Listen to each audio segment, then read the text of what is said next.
With Whalebone, you can fully customize blocking pages, which appear in case someone attempts to access a dangerous website in their browser. This tool needs a local resolver, where you can switch the blocking page from cloud to on-premise. In order to configure blocking pages, go to Configuration and then Blocking Pages. You can adjust the existing ones or create a brand new one. When creating a new blocking page, you can define its name, the domain, and the language of the page. Afterward, fill in all the necessary data, including the name of the company, its logo, and contact information.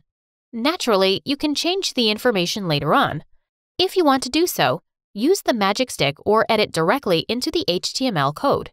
You can modify the design as well as the content of the blocking pages as you choose. All you need to do is preserve the necessary variables shown over the blocking field. Once you have saved the modified blocking page, go to Resolvers and select the resolver to which you would like to apply the blocking page. Go to Policy Assignment and apply the blocking page to a given resolver. Alternatively, you can assign it to a specific IP address or range. While you're at it, you can also activate a bypass, which will allow the user to access the blocked domain nonetheless.